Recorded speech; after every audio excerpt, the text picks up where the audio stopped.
प्रिय साथियों, नमस्कार। आप सभी ने महात्मा बुद्ध द्वारा कहे वाक्य अप्प दीपो भव सुना तो होगा ही, लेकिन क्या आप जानते हैं बुद्ध ने ऐसा क्यों कहा? क्या है इसका अर्थ? तो आइए इसे समझने का प्रयास करते हैं। बौद्ध दर्शन का एक सूत्र वाक्य है अप्प दीपो भव, अर्थात अपना प्रकाश स्वयं बनो। गौतम बुद्ध के कहने का मतलब यह है कि किसी दूसरे से उम्मीद लगाने की बजाय अपना प्रकाश, प्रेरणा खुद बनो। खुद तो प्रकाशित हों ही, लेकिन दूसरों के लिए भी एक प्रकाश स्तंभ की तरह जगमगाते रहो। भगवान गौतम बुद्ध ने अपने प्रिय शिष्य आनंद से उसके यह पूछने पर कि जब सत्य का मार्ग दिखने के लिए आप या कोई आप जैसा पृथ्वी पर नहीं होगा, तब हम कैसे अपने जीवन को दिशा दे सकेंगे? तो बुद्ध ने यह जवाब दिया था अप्प दीपो भव, अर्थात अपना दीपक स्वयं बनो। कोई भी किसी के पथ के लिए सदैव मार्ग प्रशस्त नहीं कर सकता। केवल आत्मज्ञान और अंतरात्मा के प्रकाश से ही हम सत्य के मार्ग पर आगे बढ़ सकते हैं। बुद्ध ने कहा, तुम मुझे अपनी बैसाखी मत बनाना। तुम अगर लंगड़े हो और मेरी बैसाखी के सहारे चले भी तो कितनी दूर चलोगे? यदि कुछ दूर चले भी तो संभवतः मंजिल तक न पहुंच पाओगे। आज मैं साथ हूं, कल मैं साथ न रहूंगा। फिर तुम्हें अपने ही पैरों पर चलना है। मेरी साथ की रोशनी से मत चलना, क्योंकि थोड़ी देर को संग साथ हो गया है अंधेरे जंगल में। तुम मेरी रोशनी में थोड़ी देर रोशन तो हो लोगे, फिर हमारे रास्ते अलग अलग हो जाएंगे। मेरी रोशनी मेरे साथ होगी, तुम्हारा अंधेरा तुम्हारे साथ होगा। अपनी रोशनी पैदा करो। अप्प दीपो भव, स्वयं में प्रकाश बनो। अप्प दीपो भवः के संदर्भ में महात्मा बुद्ध ने कहा, जिसने देखा उसने जाना, जिसने जाना वो पा गया, जिसने पाया वो बदल गया। अगर नहीं बदला तो समझो कि उसके जानने में ही कोई खोट था। बुद्ध ने जाना तो बुद्ध पहुंचेंगे, तुम नहीं। तुम बुद्ध की पूजा करने से नहीं पहुंचोगे, न ही किसी अन्य की पूजा करने से या चेला बनने से। तुम खुद जानोगे तभी तुम पहुंचोगे। भारतवर्ष में बुद्ध का विरोध क्यों हुआ? इसलिए क्योंकि उन्होंने पौराणिक और ब्राह्मणवादी मान्यताओं को खारिज कर दिया। यदि संसार में किसी ने सबसे पहले यह सवाल उठाया कि मनुष्यों में उच्च नीच जातियां क्यों हैं, तो यह काम केवल बुद्ध ने किया है। बुद्ध ने आगे कहा, वह ईश्वर के होने या न होने के प्रश्न को गैर जरूरी बताया और ईश्वर पर निर्भर न रहकर अपने मार्ग और भला खुद ही करने की शिक्षा दी है। बुद्ध के अनुसार धर्म का अर्थ ईश्वर, आत्मा, स्वर्ग, नरक, परलोक नहीं होता। बुद्ध ने वैज्ञानिक तरीके से ईश्वर, आत्मा, स्वर्ग, नरक, परलोक के अस्तित्व को ही नकारा और ध्वस्त किया है।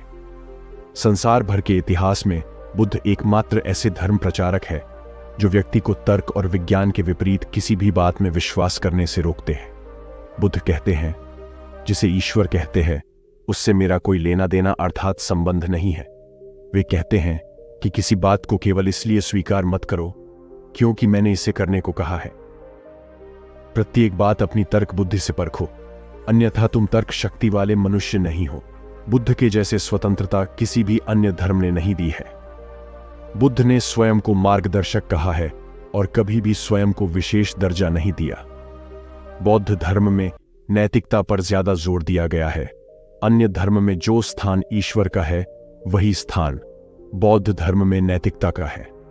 बुद्ध का कहना है अप्प दीपो भवः, अर्थात अपना प्रकाश खुद बनो। कूटदंत सुत्त में बुद्ध ने शासकों को शिक्षा दी कि नवयुवकों के लिए रोजगार के साधन ढूंढे जाएं, उनको रोजगार लायक शिक्षा दी जाए, छोटे व्यापारियों को आसान दरों पर पूंजी दी जाए, किसानों के लिए अच्छी और उन्नत किस्म के बीज, उर्वरक और सिंचाई के साधनों की व्यवस्था की जाए, उनकी उपज का सही मूल्य दिया जाए। इस तरह अगर गरीबी और बेरोजगारी दूर कर दी जाए तो कोई हिंसा नहीं करेगा, चोरी और बेईमानी नहीं करेगा, कानून व्यवस्था अच्छी होगी, सबको समुचित विकास का अवसर मिलेगा तो देश समृद्ध होगा। किसी को सीधे भोजन देने से उसका पेट कुछ देर को भरेगा, पर उसे आत्मनिर्भर बनाने से वो न केवल खुद का पेट भरेगा बल्कि सारे देश का भला करेगा। आप सोचिए कि उस जमाने में कोई आदमी चोरी और बेईमानी रोकने के लिए रोजगार देने की सलाह दे रहा था और पाप पुण्य या लोक परलोक जैसी बातें नहीं कह रहा था। बुद्ध ने धर्म और अध्यात्म को आत्मा परमात्मा के रहस्य से निकालकर उसे इस दुनियावी जीवन से जोड़ा देवी देवताओं और कर्मकांड की जगह सामाजिक जीवन के मूल्यों का महत्व समझाया।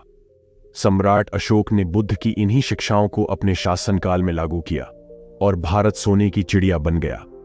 उनके शासनकाल को भारत का स्वर्णिम युग कहा जाता है। भारतीय समाज को यदि फिर उस ऊंचाई तक पहुंचना है तो एक बार फिर से बुद्ध की शिक्षाओं को जीवन में उतारने की जरूरत है। भगवान बुद्ध की सबसे महत्वपूर्ण देन यह है कि उन्होंने विश्व को दिखाया कि वे स्वयं भी अन्य लोगों की तरह एक गृहस्थ थे। वे कहीं से अवतरित नहीं हुए थे। उनका जन्म, विवाह और गृहस्थ जीवन सामान्य और प्राकृतिक था। उन्होंने सिखाया कि कैसे एक सामान्य व्यक्ति भी अपनी साधना, त्याग और दृढ़ निश्चय से उस ऊंचाई तक पहुंच सकता है। इसके लिए किसी वरदान या किसी दैवी शक्ति की आवश्यकता नहीं है। शील सदाचार के जीवन का उपदेश देते हुए 45 वर्षों तक बुद्ध गांवों कस्बों में जाकर लोगों को आनंदमय जीवन जीने की कला सिखाते रहे। उन्होंने हर वर्ग और उम्र के लोगों को सदाचार का जीवन जीना सिखाया, जिससे समरस समाज की स्थापना हो और सब लोग परस्पर प्रेम और सौहार्द का जीवन जिएं। बुद्ध ने कहा, 2 अतियों से बचना चाहिए। पहली है काम भोगों में लिप्त रहने की इच्छा, जो कमजोर बनाने वाली है। दूसरी है खुद को पीड़ा देने की प्रवृत्ति, जो दुखद और बेकार है। उन्होंने कहा, हमारा मन व शरीर हमेशा बाहरी घटनाओं से प्रतिक्रिया करते हैं। अवचेतन मन लगातार राग द्वेष जगाता रहता है और वैसे ही संस्कार भी बनाता रहता है। ये संस्कार 3 प्रकार के बनते हैं। पहले प्रकार के संस्कार पानी पर खींची हुई लकीर के समान होते हैं, वे बनते ही मिट जाते हैं। दूसरे प्रकार के संस्कार बालू पर खींची हुई लकीर जैसे होते हैं, जिन्हें मिटने में थोड़ा समय लगता है। तीसरे किस्म के संस्कार पत्थर पर खींची हुई लकीर के समान होते हैं, जो अंतर्मन की गहराइयों तक बस जाते हैं और जिन्हें समाप्त होने में बहुत लंबा समय लगता है। अज्ञान के कारण हम इनके प्रति अनजाने में ही लगाव पैदा कर लेते हैं और अंततः मन उन्हीं में गोता लगाता रहता है। बुद्ध ने कहा, सारे दुख हमारी इस 3.5 हाथ की काया और चित्त में हो रहे हैं। सब परिवर्तनशील है, कुछ भी स्थायी नहीं है। जीवन की अनित्यता दुख का कारण है। दुख सिर्फ बीमारी, बुढ़ापा या मृत्यु से ही नहीं है, बल्कि दिन प्रतिदिन की विफलताओं, कुंठाओं और अभावों से भी उत्पन्न हो रहा है। उन्होंने 4 आर्य सत्य और 8 अष्टांगिक मार्ग बताए, जिन पर चलकर कोई भी इंसान बुद्धत्व प्राप्त कर सकता है। बुद्धत्व का मार्ग सबके लिए खुला है। हर इंसान के भीतर बुद्धत्व का अंकुर मौजूद है। बुद्ध ने अपना गुरु स्वयं बनकर अपना मार्ग खोजा और दूसरों को भी यही उपदेश दिया। उम्मीद है कि आज की कहानी आपको ज्ञानवर्धक लगी होगी। आप सभी से निवेदन है कि वीडियो को लाइक, शेयर और चैनल को सब्सक्राइब करना न भूलें। ओम नमो बुद्धाय।